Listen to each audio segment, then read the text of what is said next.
Yo, what's up, guys? What's going on, YouTube? Thanks for being here. Sorry, I'm going to adjust your camera here. By your camera, I mean mine, but it's like this phone holder's getting looser and looser, but that's all right. How you guys doing? Hope you guys are doing well. Good to be back with you. Talking golf today. That's kind of exciting. And of course, we'll be throwing it to the NBA for finals action. We'll be throwing it to the NHL. We've got the Stanley Cup set. Should be a good matchup there.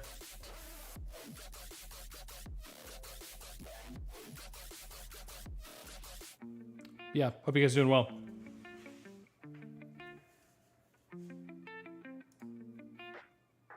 See, and yes, we are aware it's a Tuesday recording, by the way. Had to shake up the schedule a little bit this week.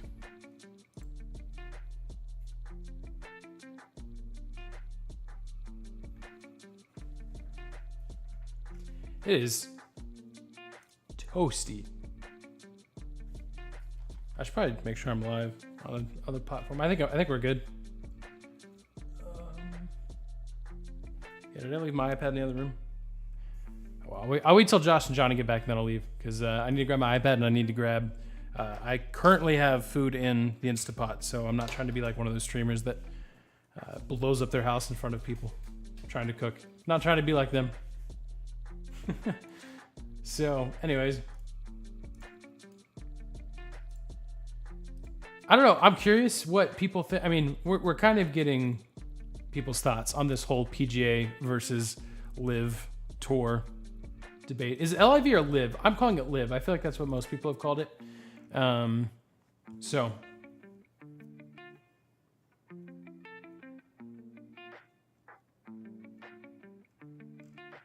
it's interesting.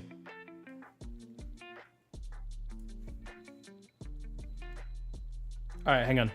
I'll be right back. I need to make sure my food isn't burning.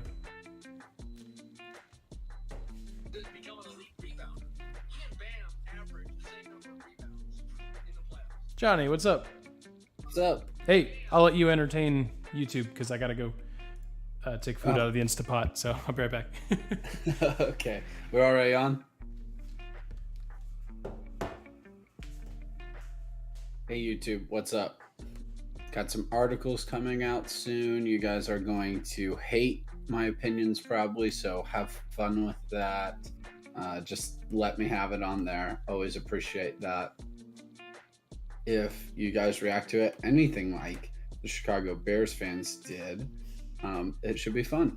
So some realignment ideas in college football, how to fix competitive balance, which we severely lack, needing a commissioner really in college athletics. I think most people would probably agree with that statement at least. But yeah, look forward to hearing all the hate and everything that you guys despise about what I end up picking. So it should be fun. It should be fun. Excited to see what your thoughts are, everything like that. But talking NBA Finals tonight, talk a little bit of NHL, give you a quick World Cup update. You know, summertime, so things are pretty chill right now, but still some fun things going on as always in the world of sports. So looking forward to it for sure. So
Josh, what's up? Not much. How are you? Doing all right. Good. Aaron is being a good husband right now and taking something out of the Instapot. So me and you are already on YouTube, though, apparently. So Hi, talk YouTube. to the people, Josh. Yo, hey, if you're near a place where Heartsong is, go see them and tell them Josh sent you. That's it. That's my plug. Actually, they're going to be in Fort Worth. No, they were in Fort Worth. Their Transforms tour hit basically a half hour from here, which is interesting for them. I didn't realize they're trying to hit all the places. Although you would probably know that working for admissions. They hit all the places. They're back home now. Okay. Yeah, they got a month-long tour. Fun. At some point, I want to hear. This could be like a bonus episode we do for our Patreon supporters or something like that whenever we get that running. But I want to hear all of your Orlando stories. Oh Lord. Yeah. I want these juicy ones. Goodness. This. Oof. And I'm curious. I want to know. Josh. I'm curious because I want to know how they compare to what I was like back then at the homeschool, because you never saw full homeschool Josh in homeschool environments. Like, almost terrified to know. Well, there is that YouTube video of my cousin and I going through and interviewing people that we shot on our iPods. The main thing I remember from homeschool Josh is Will It Blend's videos. Homeschool Josh. I showed you Will It Blend? Yeah. Oh, of course you showed me Will It Blend. I didn't realize that I showed you that. I didn't realize I was the... Hey guys, look at this cool thing that I get to do now that I'm homeschooled is I get to watch videos on whether or not this thing will blend. As it should be. As it should be. As it should be. How are you guys doing? Asking the important questions of life. I made the mistake of asking Johnny how bad I was as a homeschooler. Oh, yeah. Sure. Whoops. And honestly, if the main memory of me being homeschooled was me showing you videos after youth group, then that's not too bad. Of blenders. That's something I would do now. So I feel like that's something I do. I do that currently on Instagram. I mean, how do you not watch a video of people trying to blend blenders? You gotta. Yeah, exactly. All right. You guys feel okay about the golf conversation? I have a lot of stuff on that golf stuff. Okay, I know lots come out recently, so I figured it's kind of an interesting topic. So yeah, I found a few things on Reddit that are really interesting. Some stuff that we can joke about, and then some other stuff that's like, there was a reason that no one should be a part of this. Yeah. Oh, we can talk about. Oh, there'll be reasons. I mean, and we can even talk about maybe the generic reason why someone would be motivated to leave the PGA. But I'm curious. Yes, but there's also this call of the PGA being a monopoly, functioning as a monopoly. Yep. So we can get into our knowledge of economic theory that we all have. I love Monopoly. It's a fun game. Cool.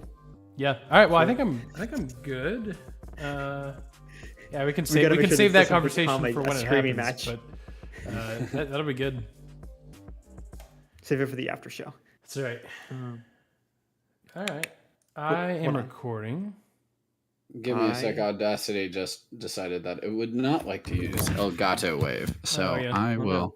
Well, but I would like it to use Elgato Wave. So I think it'd be really cool if it did. Yeah, me too. That'd be like one of the neatest things. That would be my favorite. All right, we're good now. And I am recording as well. We are good to go. Cool. So fair warning, I'm trying to find quiet rooms, but it is, I mean, as hot as it is in Texas, we're running the AC pretty often. And this room has a really loud AC unit. So I'm going to try and mute when I can and make sure that I have everything up. But I know you can edit, but I'll try and make your editing easier. But fair Sounds warning. good. Well, and by the way, thanks for recording on a Tuesday, guys. Appreciate it. Oh, absolutely. Recording on a Tuesday. Yeah. Which means I need to At edit night. on a Tuesday, but that's okay. It's just Happy it's anniversary, getting by me the way. it's getting me used to football season when the time comes for that. So the old record and edit in the same night, but that's okay. All right. Cool. I'll get started. Whoops, that's awkward. I hit stop and then play on Audacity. It started playing my voice back at me. All right. I think I'm actually good. Ew. So I will start the show. Welcome to the Fifth and Goal podcast. My name is Aaron. I am joined once again by my good friends Josh and Jonna. We are back with another episode. Guys, it's good to see you both again. Josh, how was your week? My week was, I'm trying to remember what I've done. I definitely did things. It definitely was a week. I slept, ate, walked, and sat. Nice. That's a pretty well-rounded week, I'd say. That's a week. Yeah, very good. Johnny, we got to hang out a bunch this week. How was your week? Maybe I shouldn't have said that. I should have asked you how your week was before I said that. But anyways. Oh, here we go. No, magic of editing. Here we go. Yeah, there we go. Well, I mean, it's just as hot up here as it was in Charlotte, but It's me horrible. and Aaron It's were horrible. both in the south this week. Yep. So just enjoying the sunshine for a friend's wedding down in Charlotte. That was super fun. Great time. Part of the fun of summer is just a bunch of weddings. So it was a good time. It was a good time, but brutal. Oh, and it's over 100. It's bad everywhere. I'm pretty sure there's not a single listener that's cold right now. There can't be. It's impossible. If you are, then please teach me how, because I'm convinced for like the last 2 weeks it's just been a steady stream of sweat, and I'm over it. Summer, it's been a nice summer. We can just skip right to fall. We can skip to college football and the NFL, and I'd be happy with that. Amen. Hey, can I just say, and I realize we're going to talk about real show things in a second, at least on my side of TikTok, there are a bunch of Brits, shall I say, Okay. who have been complaining about how hot it is in the UK right now, which is fine. They're allowed to complain too. I think, like we said, no one is cold. Right. They were talking about how, like, man, it's getting up close to 20 degrees Celsius, and man, we're feeling it too, America.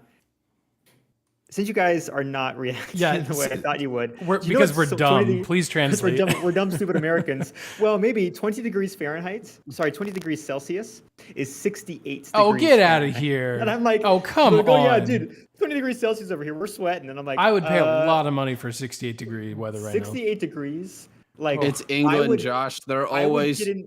I would get an email from my landlord yelling at me for wasting energy if I kept my apartment at 68. Yeah, seriously.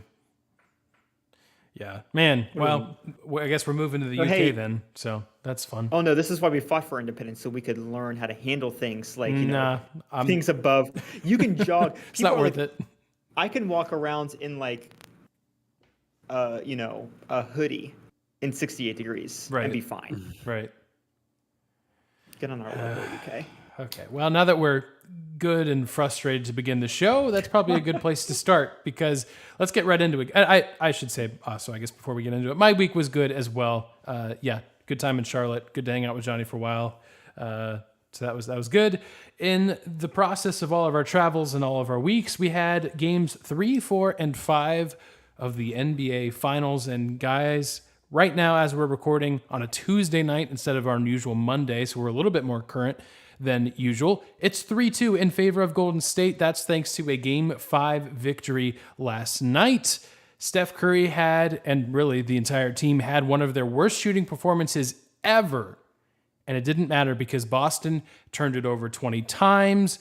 They missed a bunch of free throws. And honestly, this is a theme that we've talked about for the last several weeks, and I'm not bringing it up so we can beat a dead horse. But guys, the Celtics just don't seem to have it all in the tank when it comes to the fourth quarter. And maybe that is part of they've played back-to-back 7-game series, and now they're in another dogfight with Golden State. And they're complaining about the refs constantly. And yes, the refs haven't been great. I mean, there's some calls that you're like, oh goodness, that's bad. But if you're Jason Tatum, you can't go 5 of 21 from the field in the fourth quarter. Like someone, and it should be Tatum, but someone, guys, has to step up for Boston in the fourth quarter, especially in games 4 and 5. It did not happen. It was Golden State taking those games over, and winning, and now they are one game away from winning the championship. Yeah, the Celtics are funny because they surprised me in game 1.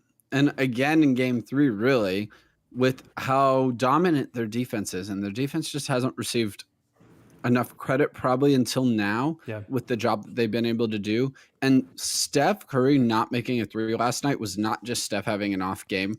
Of course, it's partially that. But Grant Williams' block from behind on Steph was the cleanest block on Steph I've ever seen with him taking a 3. They came into that game ready to stop him from winning it. And credit to the Warriors. They found other ways to win. But Steph also had a positive plus minus by the end of the game. He was not worthless out there on the court and not jacking up meaningless shots. He wasn't making them, but he didn't lose confidence and he didn't stop shooting. You can see the confidence evaporate off the Celtics at times during the game. And it doesn't make any sense, but you know where it comes from? It comes from Jason Tatum. He lacks confidence and aggressiveness and assertiveness on the court. And this is my major dig on Jason Tatum. It's not like he doesn't care, but he portrays fear rather than confidence and uneasiness. And while I think he has the talent to be a superstar, I don't know if he has the personality to be one.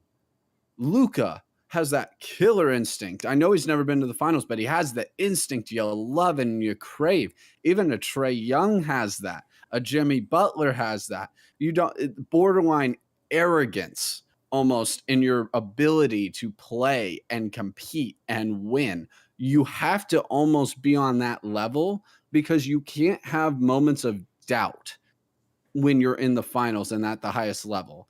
And it's not just about in yourself, but in your team. And man, do I see moments with the Celtics team, and maybe it's just their youth, but it feels like a personality trait at the same time, that lack of self-confidence that is so necessary. Even if it's completely false self-confidence and belief in yourself, you almost have to have that belief that you are the best player on the court. You are the best team on the court, even if that's not real. And there's many times in the series where I've seen the Celtics' confidence just evaporate into thin air. And even when the Warriors are down 20, which I don't think they've been down that much, but even when they have a significant deficit, I've never seen that. No, it's a veteran team with some young role players added in, so that would be typical. But at the same time, I worry that that might be a personality trait of the Celtics team, not just this season, but going forward. To me, Jason Tatum is so good and so talented, and he's 23 years old. And there's higher expectations for him, I think, right now than there are for Luka that you mentioned. Number one, because we're in the NBA Finals, so this is it. You have all the pressure in the world. And in Jason Tatum's rookie year, he made it to the conference finals. So he's been there before. And you're expecting him to take some steps, which he has. He's become a far better distributor than he was in his rookie year. But when I look at his percentages, he's shooting lights out from the three. Just lights out. And some of the shots he makes, and a lot of the shots he makes, are contested, are tough shots, and he's just drilling them in people's faces. But when the time comes in the fourth quarter to drive in, to get to the line, he just doesn't. And I think he just needs to become physically stronger, but I think he also needs to become mentally stronger because he's almost at times seems afraid of contact. He's throwing his hands up after every shot looking for a foul. And I get it. He probably is being fouled every play. You know what that's called? That's called the NBA Finals. That's called playoff basketball. That's just the reality. You need to drive tough. And I don't see a lot of, especially in the fourth quarter, I fail to see where he's driving tough. He starts to drive, and then he kind of fades to one side or the other to try to avoid contact. No, you know what? You take Draymond Green, and you try to go right through him. And you know what? If you draw an offensive foul or two, good for you. If you lay somebody out trying to get to the rim, good for you. I'm not telling him to draw, have 6 fouls in 3 quarters like Draymond has consistently this series. I'm not asking for that, but I'm asking put the ball on the deck, drive strong to the hoop, force the referees to call a foul, force them to. Guys, as much as Boston, and this goes from the fan base to the coaches to the players, it's all you see on Twitter. It's like, oh, but the refs. Oh, but the refs. Well, you know what? You shot twice as many free throws as the Warriors did. And yes, there were some calls that didn't go your way, but I don't want to hear it. When you have 31 free throws taken in a game and the Warriors have 15, there's no excuse. Stop missing free throws, get to the line, knock them down. At some point, the complaining got out of hand, and really, I think it threw their whole mentality off of that game, and it seemed like they were battling themselves, the refs, and the Warriors all at once. And when you have a team as good as Golden State staring you back with all of the experience they have, with all of the finals games that they have under their belt, you can't afford to do that. You've got to take care of your business. And the Celtics, that got away from them in Game 5, I felt like. Aaron, it's that natural ability of Jason Tatum, though, that is why it's so concerning that he has this lack of confidence. Yeah. Because you see it on the court. Not only do you see it on the court, though, he said it out loud to the media, which means he said it to his teammates. Mm-hmm. And that's what's concerning for me. This is not even close to a Ben Simmons type of issue. No, not at all. It's not the same. So don't hear me wrong. Ben is apathetic. Yeah. Jason clearly wants this. He clearly loves basketball. If anything, he's probably carrying almost too much and needs to relax and just play ball in the fourth quarter. As Aaron's saying, he kind of understands the moment too much and is too aware of the stakes, when he just needs to play how he has been the first 3 quarters of the game. And they desperately need that. Jaylen Brown's the closer on this team. Yep. And that should not be the case. As good as Jaylen is, and as impressive as he has been in his growth in the playoffs, especially this year, that can't be the case if you're supposed to be the superstar of the team. And forget about who's the star, who's the superstar. Winning when it matters most. Jason Tatum needs to be the best player on the court. Marcus Smart's a good role player. Robert Williams has been phenomenal protecting the rim. Jaylen is a fantastic two-way player, getting a bucket. His jumper is fantastic. They have guys who can hit threes for days. Jason Tatum needs to be able to take over a game for a minute or two in the fourth quarter. He can't disappear. And that's exactly what's been happening. And last night, that Game 5, that felt like the series. Yes, not to be overly dramatic. I don't think you are. I don't think you are. For the first time in, I think, over 233 games. 233 games, didn't hit a 3-point shot. He didn't hit a single one. And you lost. And that can't happen. That cannot happen. And I'm not saying that the Celtics can't win Game 6. They absolutely can. Wouldn't be surprised if they did. But, man, that felt like the series. When Steph has bad games like that, he usually comes back with a vengeance the next game. Yeah. That just felt like a game you absolutely had to win. You had the free throws going your way. Draymond fouled out. Again. You go on this murderous run at one point of 8 threes in a row in that third quarter. You had him. You had him on the ropes. And Jordan pulls three-pointer right at the end of the third quarter. Really kind of killed you. Yeah. Really killed you. Halted the momentum. Your defense was finally starting to really suffocate everybody else. And credit to the Warriors. We got to give them credit. But that's when Jason Tatum at the beginning of the fourth quarter needs to say, no, this is my game. And you know, like, these are lesser stars, but I've seen that out of Trae Young. I saw that. Yeah. And it wasn't in the NBA Finals, but in the play-in game against the Cavs. The Cavs had him, and Trae went berserk in the fourth. When's the last time you saw Jason Tatum in any situation that in a game that mattered take over in the fourth quarter? I haven't. At any point. I'd love for a listener to point that out to me. If I'm wrong, please do. But I don't recall a game where I'm just like, oh man, Jason Tatum like took over at the end. They won because of him. I mean, believe you me, have to go way back. Like, and my memory's a little fuzzy on some of those early round games. Like game 1, where he had the game winner against Brooklyn, like that stands out to me. right. But you're talking like 2 months ago. We're talking the NBA Finals now. Guys, the Warriors shot 9 of 40 from the three-point line. That is, and I'm not doing the math in my head. I should just be clear about that. That is 22.5%. That is bad, guys. Steph Curry 0 for 9. Andrew Wiggins 0 for 6. Otto Porter 0 for 2. Draymond Green 0 for 2. Now, Clay, 5 of 11, was a huge reason why they won. Guys, the best player in the court last night was Andrew Wiggins. Good for him. He's been insane. He's been so good. Now, he's had insane rebound numbers. I believe 16 boards in game 4, 13 in game 5. That's been so good. Now, part of me thinks, well, okay, if your tallest guy out there is Andrew Wiggins, then I'd hope someone on that team has to get rebounds. But let's not take away what Andrew Wiggins is doing on the offensive end and on the defensive end. And he's been the primary person in charge of or responsible for making Jason Tatum's life miserable, especially in the fourth quarter. Tatum's got to overcome that. His stat line looked okay, right? 27 points, 10 rebounds, but and he was a big reason why they had that stretch of threes. He was a big reason why they were able to get from a 16-point deficit in the second quarter to leading the game in the second half. But at the same time, he was also, I'm not going to say the reason, but he could not keep his team from then falling back to that double-digit deficit, and they, of course, never recovered. Golden State, a 29-20 advantage in the fourth. So that's where we're at. Josh, you said Golden State in 6 originally, or did you have 7?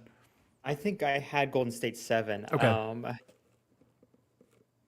I think I'm still sticking with that. I think I am too. I still think there is like you said, a recognition that, yeah, we know what we're doing wrong. At the same time, what did I see? Tatum had, I mean, not to push this in, 95 turnovers in 23 games, averaging that's like a little over 4 a game. That's not good. Yeah. He can say I'm doing stuff wrong all he wants, and 4 turnovers a game. Yeah, that's a lot. Ain't gonna get you there. No. But and that's what killed them. 18 turnovers Exactly. in that game. Because you took basically one of the worst shooting performances the Warriors have had all season. I didn't look because I didn't need to. I can tell you. Just handed the ball to them. Just like, here, try again. Yep. Any team's going to be able to hit some shots if you give them that many opportunities, let alone the Warriors. Yeah, you're right. Yeah. So, I don't know. Probably the most meaningless stat of the night. You guys ready for this? Nick Stauskas +6 last night, just so you guys are aware. Oh, very interesting. Let's talk about that for 45 minutes. Yeah, for sure. So, I mean, yeah, we've made last point. We make a big deal about the size advantage that the Celtics have. Part of the turnovers are, one, the Celtics are rushing in and looking to kick rather than rushing in and looking to actually score and absorb contact. But the other piece of that is the Warriors going small means they have a lot of wing and guard defenders who are excellent at being able to attack and strip the ball when they go into the lane. And so that is one thing that has not been really mentioned a lot from what I've heard. And so while, the Warriors aren't a fantastic defensive team at all times, depending on who they have out on the court, that has been a big deal, them clogging the lanes and just making life miserable for the Celtics. But as you mentioned already, Aaron, Jaylen Brown, Jason Tatum, go attack the rim, make the ref make a call. And when you do get fouled, you actually have to make your free throws for them to count. Jaylen Brown was 5 of 18. By the way, plus and minus is a fun number to look at, but sometimes it lies. Here's a plus and minus that's not lying for you, Boston Celtics fans. Robert Williams in that game, a game that you lost by double digits, +11 when he was in, played 30 minutes. So good. He's so good. And if he was healthy, this may be a very different series in all likelihood. If he's just a little bit more healthy, he'd be playing more because he played 30 minutes. If he plays the 40 or 44 minutes that the other guys are playing, it's a different ball game because he is so good offensively, defensively, and he's a big reason why Draymond Green is fouled out of, I believe, 3 of 5 games so far in this series. So we'll see. We'll for sure know the results by next week. So we'll kind of break. Well, I say we're going to break it down. We are. Let me think about this. No, we're here next week, right? Yeah, we're here. It's 2 weeks. We're not going to be here. So yes, we'll break it down for you next week. I had to double check the calendar there. Okay, cool. All right. So that's the NBA. We'll touch on the NHL here in a moment. But guys, we're going off script a little bit from what we usually talk about. And we're going to talk about some golf because we had some drama that kind of came to a head, if you Finally. will, this week. Josh, do you want to just kind of give us a very like top level background of what's going on? Man, people be crazy. The end. What All right. we're looking the end. You know the PGA Tour. You know it. You love it. Yep. If you're a golfer who likes making money, you might not like it as much anymore because a certain Saudi Arabian government backed golf tournament called LIV. I'm not even going to bother figuring out what that stands for. I think, yeah, and I've heard it pronounced international. Live. I don't know if that's what we're doing. I don't know if that's what people are doing. Yeah, but we're calling it not Live. laughing and loving with it. No. But we are going to. Sorry, that's a stupid joke. I'm keeping it in, and I don't even care. Dumb joke. Don't ask me to summarize anything. Some big names, however, have been publicly, vocally, and pretty much like in ways that are irreversible, breaking up with the PGA Tour in order to go towards this LIV tournament that's being held, or at least being funded by the Saudi Arabians. Phil Mickelson is one of the biggest names in it. Generally, you're looking at 2 to 3 times the amount of money for comparable golf tournaments. However, the Saudi Arabian government is not known for being chill with not committing war crimes. They love them. And that can be an issue. Yeah. Generally less regulation, and there is an unknown source of this money. Technically, we know the source. This is where I scroll my multiple articles open where I figured, here we go. Saudi Arabia's Public Investment Fund. So this is something that the government wants to do. They're trying to build up this industry. They're trying to provide some sort of meaningful alternate to the PGA Tour. This would be the equivalent of like the XFL coming in and trying to provide something different.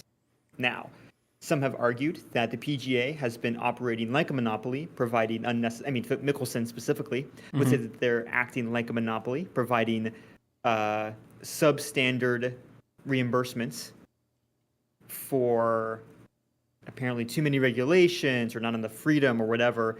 And with LIV, you can not only apparently move a little bit more freely, according to at least what he's looking for, but also net a lot more money. This past weekend was the first like competing weekend, if you will, against PGA versus LIV. In London, Charles Schwartzel won $4.75 million versus McElroy winning only 1.56. And they both placed first place within their respective tournaments. And so the money is, 2.5 times better. And so a lot of people are just leaving for that good hard cash. Well, yes. However, it's not only the winnings though, it's also the contracts that they're being given to then play on said tour. Exactly. Yeah. Which is again the weirdest thing. So now the PGA has to respond, and I believe as of a few days ago, by the time you'll listen to this, I got to pull up my other article. The PGA Tour has suspended all current and future LIV players. So now, if you commit to wanting to join this LIV tournament, you are now officially severing your PGA affiliations, perhaps permanently, depending on how bad things go. Yeah. So I'll break it down from just a pure golf standpoint, and then we can kind of discuss, because as you said, there's some other considerations in all of this to be made when we're thinking about this topic. From a golf perspective, this happened a while ago, actually. Phil Mickelson, I don't know if you guys remember, but Phil Mickelson said he's going to play on this tour, and he was going to, it was pretty obvious he was going to make more money. And then the internet kind of bullied him into not doing that, or the internet / other players. And then he kind of went back on it and said, sorry guys, did not mean to disrupt the PGA, like everything we stand for in golf, yada, yada, yada. And then a couple other players decided they were going to this LIV tour. And then Phil said, yeah, I'm going to do that. And he's one of some notable players. Bryson DeChambeau is a pretty notable player. He's one of the younger players. You're seeing some older guys like Dustin Johnson is considered an older golfer. He's one of the players on the, going on this LIV tour. So it's interesting because we have the U.S. Open coming up this weekend, and we'll make our picks on that later in the show. But because the U.S. Open is a major, and if you win said U.S. Open, you get automatic membership, maybe not quite the right phrase, but you essentially get a lifetime membership or a lifetime ticket to play in said tournament. So this weekend, you're going to have a combination of players from the PGA and LIV Tour now who are competing in this same event. So that's interesting, and we'll see if there's any drama that comes from that. Oh, I hope so. The second part of this is that the format is very different. So currently, the PGA Tour events happen basically, there's one every week. Usually, most fans just pay attention to the 4 majors, but there is an event practically every week. It's a 4-round tournament around Thursday, Friday, Saturday, Sunday. Now, the start times are interesting because usually you have around 120 golfers playing in any event. You cannot have 120 golfers out on the course at the same time. I'm not very good at math, but I do know that. So, as a result, usually, let's say, for example, I'm playing in the PGA. I'm playing in the U.S. Open. Look at me. I got good at golf overnight. Thank you. So if I have a morning tee time on Thursday, then my tee time on Friday is in the afternoon. And then that's kind of how they go back and forth. But here's where that can be an issue, which we saw a couple weeks ago. You can have severe 25 to 30 mile an hour winds that are only on Thursday morning and Friday afternoon, and the other golfers who are playing on Thursday afternoon and Friday morning don't have those conditions, shoot way better, and all of the golfers in my tee times all miss the cut because we had to go up against 30 mile an hour winds. That's not going to make some people happy. Now, the LIV Tour has fewer events and fewer participants in each event. They've got, I want to say, closer to 50 golfers per event. And what they're doing is a shotgun start where all of the golfers start at the same time. So instead of everyone teeing off from the first hole, you may tee off from the 7th hole, but everyone's playing at the exact same time. So in theory, everyone's playing in the exact same conditions, and there's basically always action from start to finish. You don't really have to wait on big name golfer to start his tee time 6 hours after somebody else because they're all on the course at the same time. So that's some interesting distinctions. Now, obviously, and I should mention the key here as well is that it is a 3-round event as opposed to 4.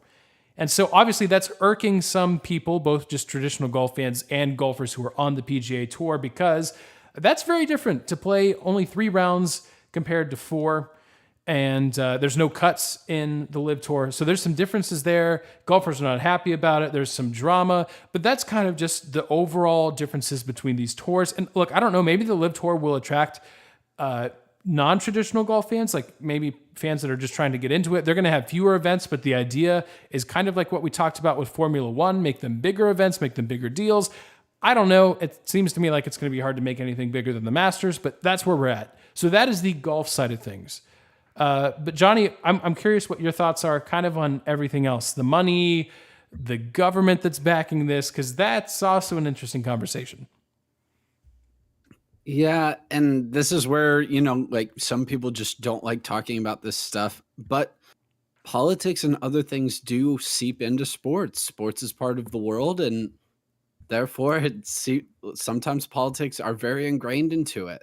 And this is one of those natural situations that we all have to kind of decide where we're at on it, is if we're going to kind of just ignore it because I just want to enjoy sports and I don't want to care about it, or no, I care about where my sports are getting their funding from. I care what they're involved in. I care what their sponsors are doing. I care about where this money's coming from.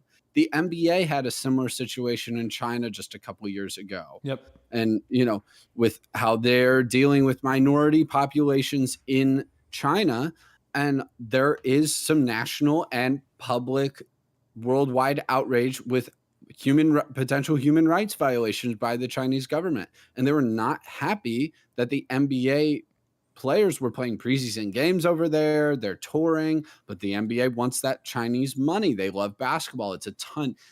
With, Daryl Morey made those public comments. He cost the NBA hundreds of millions of dollars because of the Chinese pulling games out of broadcast and physical games out of the country. We have to be thinking about this. This is Deshaun Watson with the Cleveland Browns right now. What do you want? What kind of person your favorite team's quarterback is? Does that matter to you? Or do you just care how he performs on the field? These are questions that I'm not answering for anybody, but they're questions that every person does need to ask themselves. Does that matter? Does the personality and character of my favorite team, their organization as a whole, the owner, who their sponsors are, where they're getting their money from, does that matter? So in this situation, it's the Saudi Arabian government who has a long history documented of human rights violations. I won't dig into the details of that. If you're interested, there are plenty of articles for you to be able to read up on these pretty well documented, not speculative Saudi Arabian issues and how they deal with people, how they deal with women, how they deal with minorities and people of various faiths. So these are real issues that people, you need to consider. That's where this money is coming from. This is oil money that the Saudi Arabians are trying to really put forward into this new golf organization, partially for better public PR on the global stage. And so, hey, I have no problem with somebody starting a new competing sports organization at face value. I might like the PGA Tour better, but I have no moral issue with somebody starting another business to compete whatsoever. They're welcome to. Awesome. But you do have to be thinking through, where's this money coming from? They're getting paid double. It just smells fishy. It feels a little gross, a little icky. A lot of these golfers are over the hill. Yep. It clearly is about the money for most of them. I know Aaron mentioned some just golf differences, so maybe they like playing one less round. Maybe they like just playing all at the same time. You're not waking up crazy early in the morning, maybe, or playing very late into the evening. Maybe those are some benefits. But it really does feel like the money is talking here. For sure. That's the difference.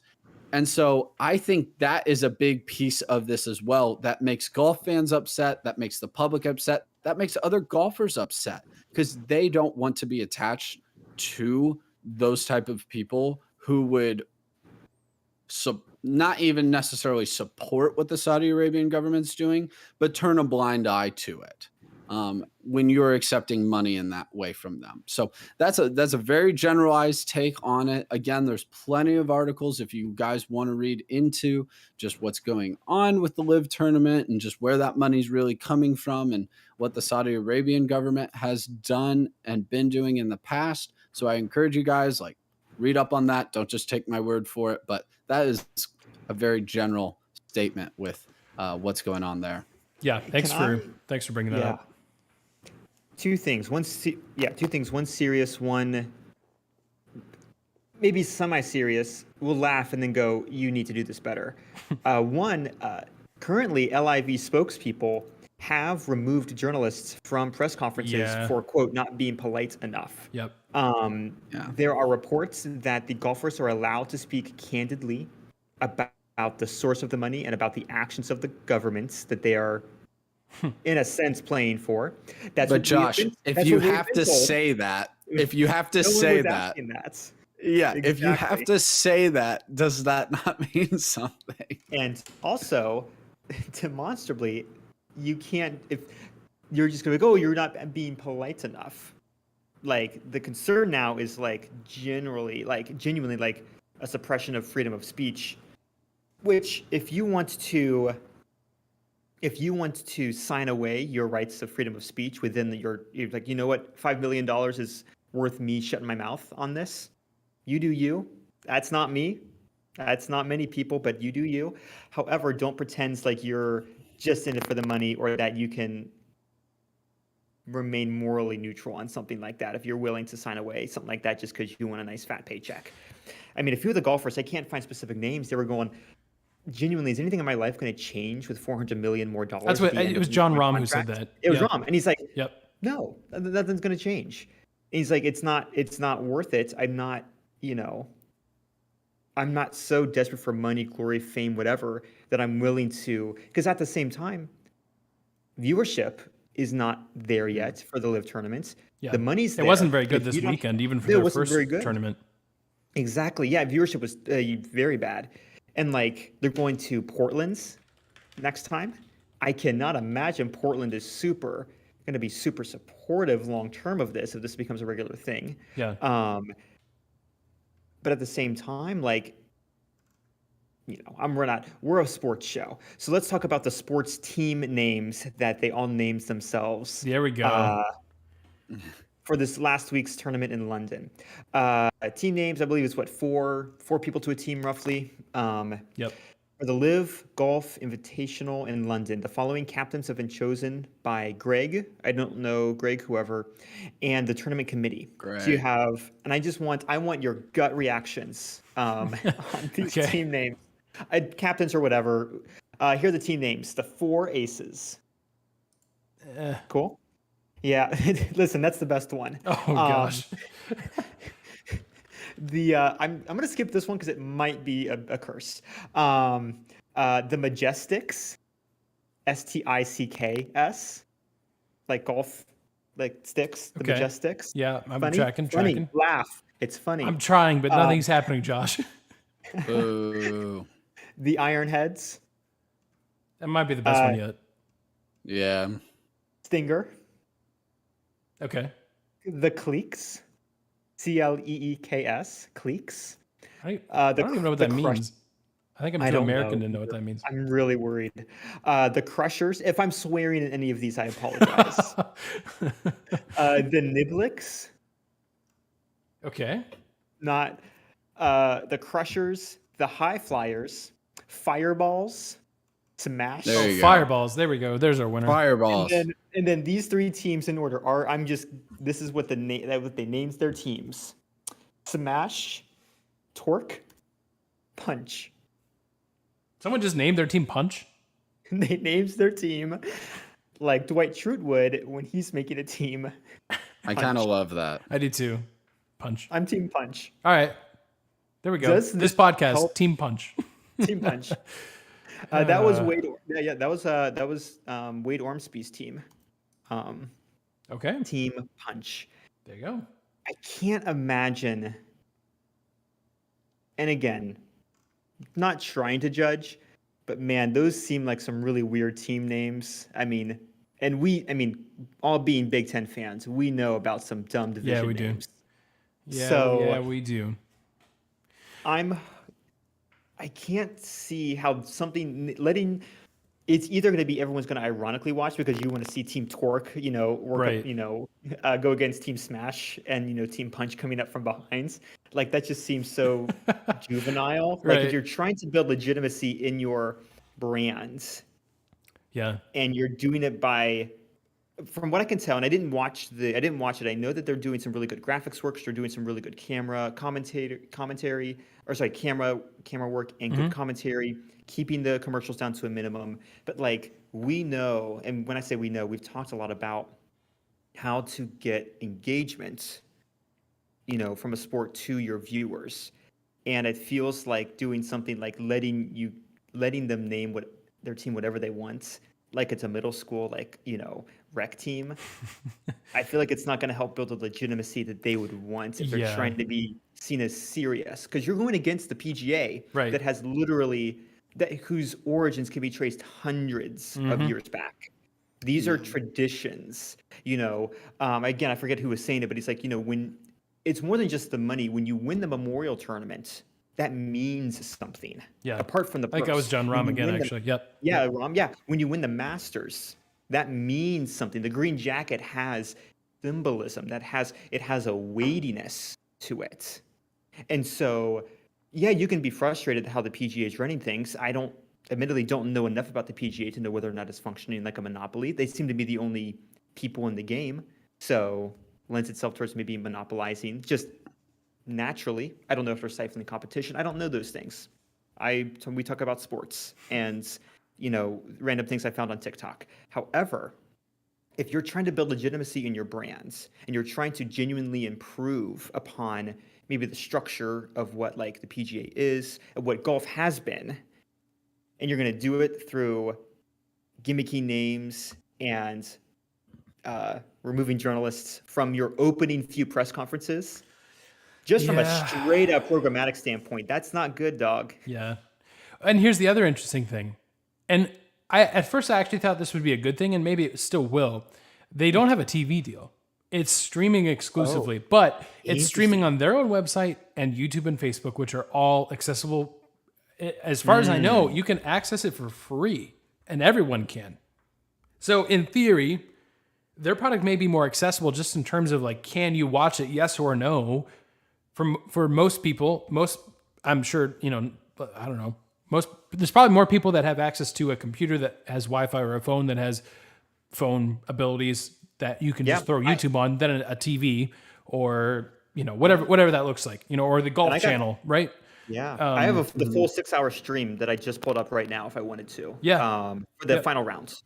And and with my ad blocker, I won't see the ads unless they're built within the programming itself. Yep. So if you want to accessibility, that is you can like stumble across that in your YouTube recommended feed. Mm-hmm. Like it's stupid easy to stumble across this. And maybe they're trying to do that. Maybe they're trying to hit a different, if they're trying to get rid of some of the maybe stuffiness of hundreds of years old tradition. Maybe they are trying to find perhaps a younger audience, an audience that just, we're not trying to hit PGA. We're trying to hit everyone else. You never know. Yeah, you never know. I mean, there was reports that they were offering Tiger Woods, who is now a billionaire, according to Forbes. I believe they just released their whatever lists they released. Reports were 9 figures to get him on the LIV Tour. And I know that's probably he's just he's a whole different animal as far as just marketing and the money that he would potentially bring that tour. But the fact that they've got the cash to throw 9 digits, which is at minimum 100 million, probably closer to, I've heard even like anywhere from 300 to 500. I mean, my goodness. And and I have to ask, like, what are they? First off, again, how is this being funded? If could either this is by the Saudi government. Oh no, and specifically, and so you go, I'm not trying to. Again, I've taken one poli-sci class 6 years ago. The Saudi government is not known for being Switzerland-esque, to put it mildly. And at the same time, so it's either you are getting really badly sourced like money that's going to be just guaranteed funneling through, or this is the biggest ruse, and when it comes down crashing, it's going to come down crashing super hard, and especially for these players who have now basically gotten themselves banned from the PGA. So that's a lot of money.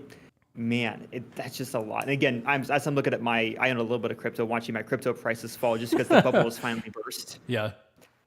And I expected it to, and and I'm glad that it has, because crypto is not real. Everyone just agreed that it was cool for a time, and but there's a lot of questions still, and it seems really, really unwise to go into a tournament like this with a lot of unknowns still present. Yeah.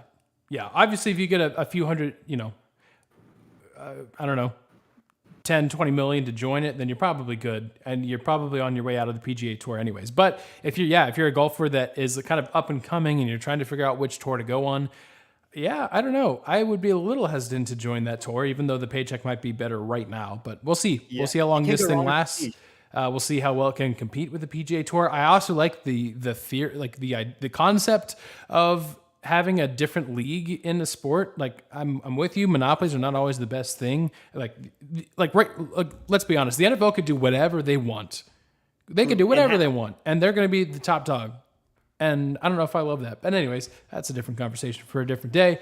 So with all of that golf talk in mind, it is time to move to our picks of the week. But guys, we have to sort out the scoreboard because a lot has happened. And so here we go. So let's start with the non-controversial thing. And the fact that the NHL Stanley Cup Finals are set. It is the Colorado Avalanche from the West, and it is the Tampa Bay Lightning from the East. Now, Johnny, you've been touting the fact that you got both picks right. I went back and looked. I had to go all the way back to episode 60. You picked the Florida Panthers to come out of the East, not Tampa Bay. What? Yeah. I thought for sure I picked him. Yeah. So anyways, so that means that myself and Johnny, we did both get Colorado correct. So we both got a point there. And I should have also said before we started that the scoreboard was tied 33 all. So with that, Johnny's got 34. I've got 34. But then we go to last week because we picked the College World Series and we brought up the fact that there's a run rule, but we were dumb and did not do our research because the run rule does not apply in the College World Series final series. And that's what we had. So me and Josh said that Oklahoma would win both of their games against Texas without a run rule, which happened because there is no run rule. But the challenge is that Johnny said there would be one game of a run rule, and there would have been based on the score of game one if a run rule was in play. Johnny, I'm afraid you're probably getting outvoted here because I think it's just shame on us for not knowing that rule. But at the end of the day, Josh and I did get it right, even though we were wrong. But we had the results are what we picked. We should all get -1 then. I say we throw it to the people. We give it to the people. Give it to the people? Give it to the people. Instagram vote. Okay. Instagram poll. And I got to pull up episode 1. I thought we had sworn that we were going to be arbitrary and capricious. You're right, in all Josh. Of our dealings. You are right. This feels like a great opportunity. Josh, you and I specifically, since we stand to benefit from this, to be arbitrary and capricious. But it just makes sense, right? Like, yeah, Johnny, like at the end of the day, like, I'm sorry, your pick would have been right without a run rule, but ultimately, like, it was your responsibility to know, as it was mine, and I had misled the people. I misled everybody. Really I'm willing to admit that, but at the same time, we were correct. We'll see how I treat you guys with the soccer picks going forward, and how informed I make you. That's fine. That's up to us. We'll see how that goes. That's up to us. The show that we do. Yes, and honestly, we're better off. Happen all the time while recording. And we'll see. We'll see how I treat you guys in the tennis and soccer going. That's forward. fine. I feel like I personally have not relied on you that much for those picks. I've done my own research. And even if I don't, then honestly, if we've learned anything from the picks of the week, we've learned that the less research you do, the better. So, not in that situation. Well, I spent I spent spent 20 seconds on the French Open and picked Nadal, and I got it right. Yes. I spent I'm like 20 even the seconds. one who created the idea for that being the pick. I was so helpful, and you guys are just spitting in my face. Yeah, we are because you know what that means? Because now the scoreboard is me at the top with 35 points, and you guys are right behind with 34. So we'll throw it to the people. We'll see if there's any huge pushback. But I feel like Twitter poll out. Yeah, it's gonna get ugly, Johnny. It's gonna get ugly. I'm sorry, but anyways, you have a chance to catch up though, because as we mentioned, we are picking the PGA Tour this week. It is happening this weekend. I'll go first. I'm going to pick Jon Rahm. He was the winner last year, actually, and he's got like the 4th best odds. And I just love Jon Rahm. He's probably my favorite golfer on the tour. So I'm going Rahm. I'm going to go ahead and pick Justin Thomas. I believe he's 11-1 odds. However, more importantly, Kyle Porter, who's a senior golf writer for CBS, says that he has a hot putter. And that kind of just, I don't know, that's funny to me. And I want to see that hot putter win. Oh, man. See, Johnny, and you know Josh is going to be right because he picked a guy on a hot putter versus the research that you're claiming that we don't do. I was going to go correct. with we don't. like a straight up like I usually go. What I do is I normally look at the odds. That way I'm just not like picking someone who's never going to win. Yeah, I go exactly. Odds. Yeah. And best name within the top 10 roughly. You gotta go hot. This is how you pick Scotty Scheffler to win the Masters. Exactly. This is how it works. That's how I My did it. issue is not the lack of research. My issue is I'm the only one who gets punished for said lack of research based on last week's pick. That's my issue. The lack of research is fantastic. I checked. He's going to be eligible to play this weekend. Yeah, I actually almost picked him, and then I went with Rom. But anyways, I'm going with Rory McIlroy. He just won the Canadian Open. Yeah. It's probably about time for Rory to win another major. So there it is. pretty arbitrary I believe, pick. But what was it? I'm picking Rory. 21 wins on the PGA Tour for Rory, I believe, and that was the most ever. I think. Yeah, he was or throwing something some. like He that. was showing. He was throwing some shade. Yeah, he was. He he's sure tied was. with a few people who have left. So Yes, he was. or now surpassed them technically. Yes. All right. We love it. Well, there we go. That is our picks of the week. And we'll discuss more next week. We'll see if there's any updates to our little controversy. So, anyways, that takes us to what we're following, our favorite time of the episode. Guys, I'll go ahead and get us started. So we like beavers, right? In the sports world, there's a couple teams named after beavers. Oregon State, probably the most notable. But they can be pretty mischievous, right? They gnaw through everything. Well, one beaver took out internet service to thousands of people in Canada. And he wasn't meaning to. It wasn't like he was hunting for this internet cable. But reports are you have to go to the District of... I almost said District of Columbia. That is not correct. What am I looking at here?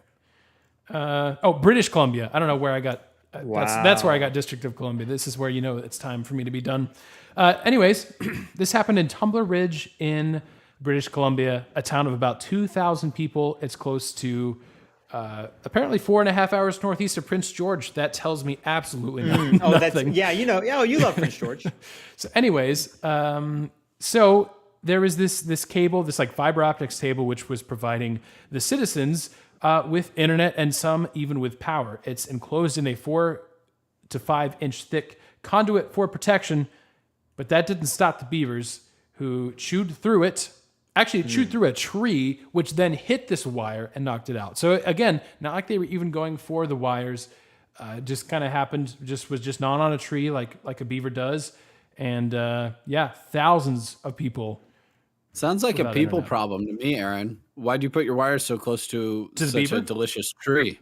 Agreed.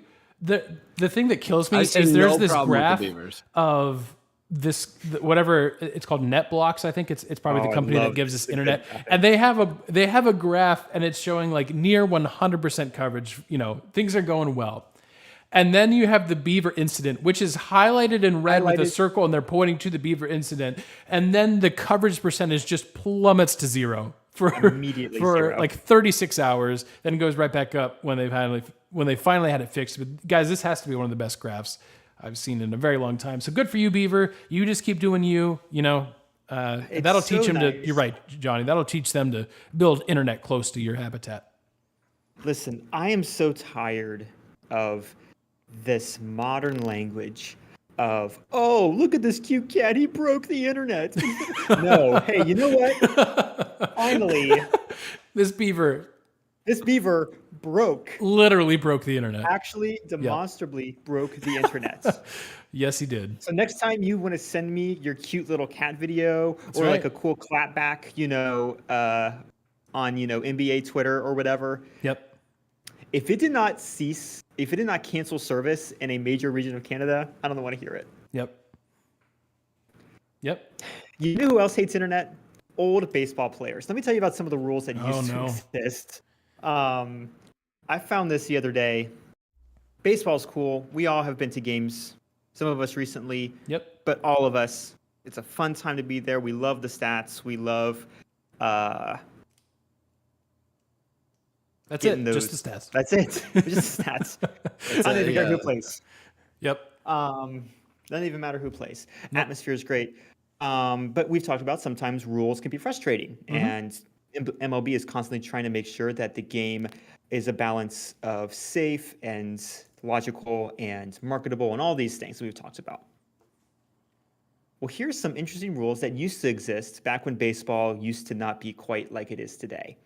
From 1867 to 1887, batters had the right. This is all from MLB.com, by the way. So legit. So that's a pretty good source. Yes. From From 1867 to 1887, 20 years, batters had the right to request a low or high pitch. They walked up to their batter box and they looked at the pitcher and said you could choose either prior to every at-bat, batters could request a high or low strike zone, either basically from the knee to the belt or from the belt to the shoulder. Oh, that's so high. Right? Oh my gosh. And belt to the shoulder, obviously. Exactly. I want to be over Andy. And I mean, it probably looks amazing because it's right at your face. Yes. Oh, please. Geez.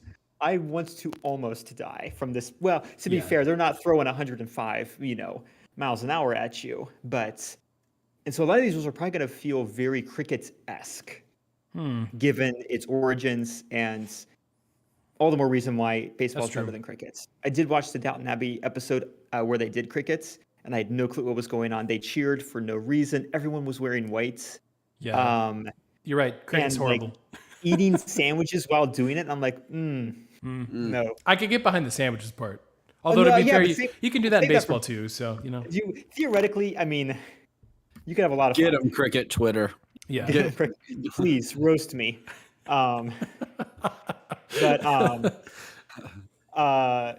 This one makes a little bit more sense given that they didn't use gloves for the longest time. Yeah. Until 1864, fly balls could be caught off a bounce. Yep. And foul balls until 1883. And you're like, yeah, that tracks. If you're not using gloves yet, I wouldn't want to be subjecting my just normal hands to that. Yeah. Absolutely, you have to. Now here's what makes it interesting. So there was some overlap here. Pitchers were required to throw underhands till 1883. Yep. So that takes your high and low strike zone into a different mode. If I'm worried about getting hit in the face with an underhands throw, that's some fun stuff. So the ball, here's the original New York Knickerbocker Baseball Club rules, drafted in 1845. Quotes, the ball must be pitched, not thrown for the bat. So almost like they describe it almost like bowling. Yeah. Like in cricket. Exactly. So not even like what we see in like softball, because you can get some nasty pitches in softball. This is not quite that. This is you playing in the park with your friends. We're talking about, it might be a pitcher-friendly game right now. My goodness. Was it a batter-friendly game growing up? I mean, when this thing was started, it was pretty much a batter's game. You could have a flat-sided bat from 1885 to 1893 before they realized that just made the bat worse. But again, cricket-esque. Mm-hmm. Yep. Walks. For 1 year, walks were scored as hits in 1887. Wow. Which, that since we're talking about stats, that ruins all the stats for that year. Yeah. Just toss that year. Yeah. And there's a bunch, but here's one of the fun ones. Umpires in the 19th century. Do you know who they were? It was Angel Hernandez still. No.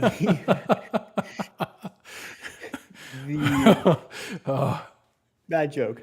That was a great joke, actually.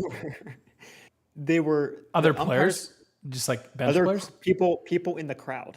Oh, okay. Yeah. Prior to first pitch, usually prominent members of the local community, and they were given chairs set in the general vicinity of home plate. No, like behind the fence. Well, who knows if they even had fences back then. MLB says general vicinity. Let's see if I can do fences back then. No, okay, not like I know fences existed. Nope. I mean at the ballpark. Dang Zero it, fences. Yeah, you're right. No. Fences were invented in 1920. You're right. The modern era.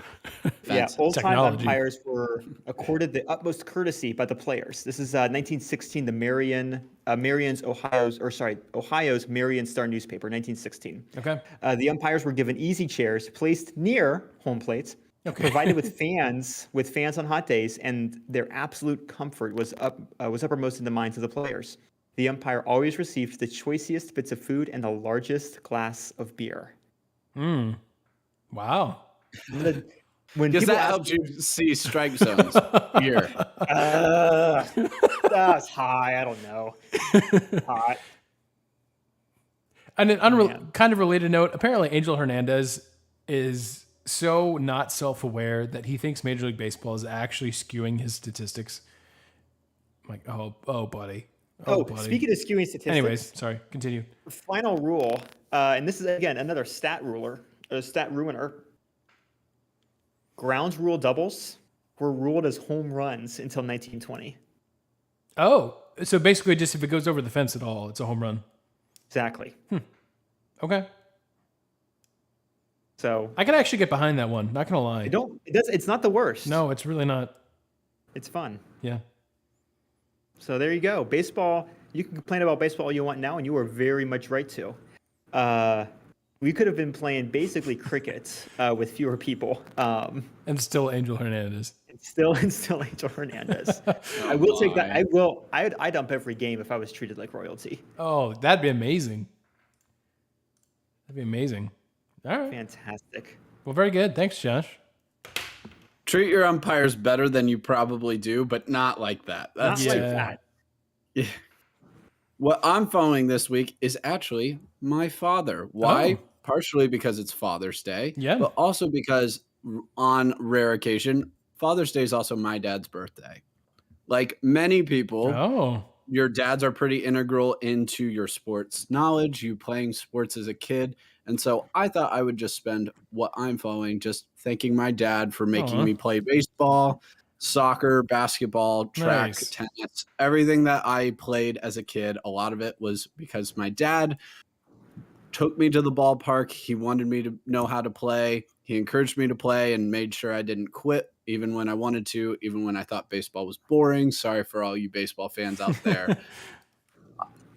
10-year-olds have a hard time sitting on a bench for a long period of time, okay? That's fair. Taking me to all my games, taking me all over the Midwest for all of my soccer stuff. Thank you, Dad. Hope you have a great time. Father's Day, birthday up in New England. So very nice. That is, make sure you wish all your dads happy Father's Day this Sunday, guys. Don't miss that. Yes. And get him something too. Like get him some sports tickets. I feel like that's a go-to, and that's a pretty good go-to. Get him New Orleans Breakers tickets. There you go. And I forgot to mention that. They're in the playoffs, guys. I'm a horrible co-host of the podcast. Thank you, Josh, for saving me.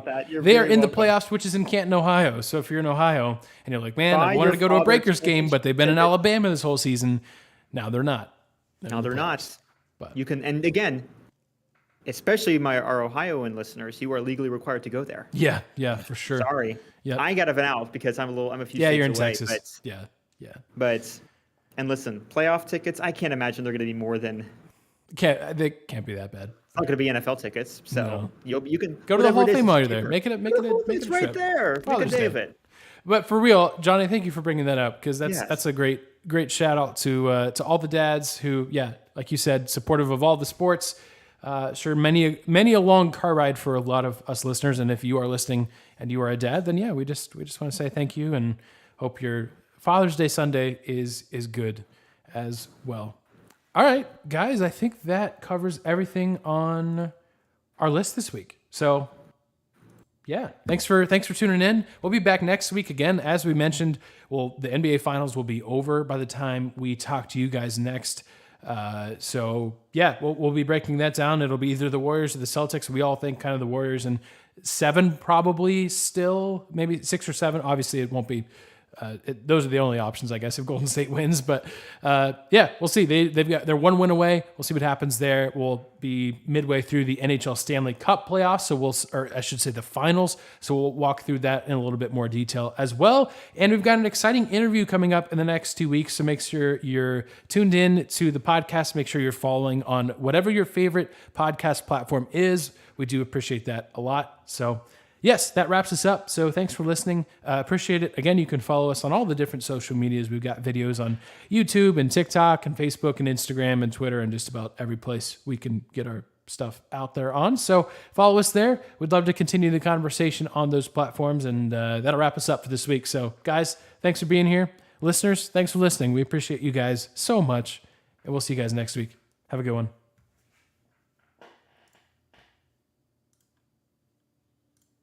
and YouTube. Peace. See you guys.